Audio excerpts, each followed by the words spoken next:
that says a lot in sense of you've been re-elected before to the position. This will be your opportunity for a third election to that position. What benefits do the benefits of you having already experienced the position bring to the campaign?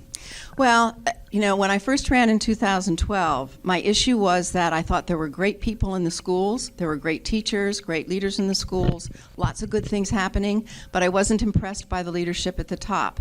And that had to do with the superintendent in place and also the way the board conducted themselves. So one of the reasons I got involved was because I believed that the staff in the schools and taxpayers were entitled to a stable professional board that understood the difference between its responsibilities and that of the superintendent. So at the end of my first term, I had 3 superintendents my first term. At the end of my first term, we finally hired a superintendent who's still in place, one goal accomplished. At the end of my second term, we had Dr. Greg Atkins. Dr. Greg Atkins. At the end of my second term, I was enormously pleased by the Envision 2020 strategic plan that had been put together for the district, because it's a flexible plan in the sense that year to year it can react to opportunities and challenges like COVID. But ultimately the goal is to say, my child is going into kindergarten in 2020. When that child graduates in 2034, I want to know that he or she is leaving the school district ready for life and for work, and that my taxpayer dollars have been invested in creating citizens and people who can contribute economically to the community. So it's really a matter of every year we look at small action plans related to that longer term goal. We fine-tune it for current circumstances, and then we evaluate how effective our plans were and retool for the subsequent year. So I'm enormously pleased by that. So that was my second term. And now my third term, and honestly the reason I'm running this for a third time, is because I believe the missing piece is a stable, professional school board that is sensitive to its responsibilities relative to the superintendent.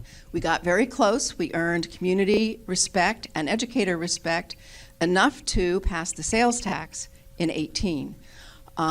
We need to regain that level of community confidence in our leadership as part of a governance team, as part of the leadership district across the school district. The fact that you mentioned the substantial amount of turnovers of superintendents, yes, I pay close attention to that thought, because doing this job that I do here on television for over the past 28 years, I've interviewed a lot of superintendents who have come and gone. I've seen them stay for 2 years. I've seen them stay for 1 year. And most of them have left unceremoniously. The fact that Dr. Greg Atkins has been in that position for this long period of time, and it seems that he keeps getting his contract, he's gotten his contract renewed, that does say a lot about stability. Now, do you think about, or is it possible that consistency and stability could stall creativity?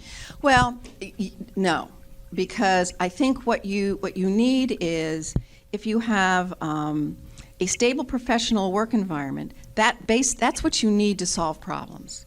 So if you bring problems into an environment that is in itself disruptive, then you're not going to get very far.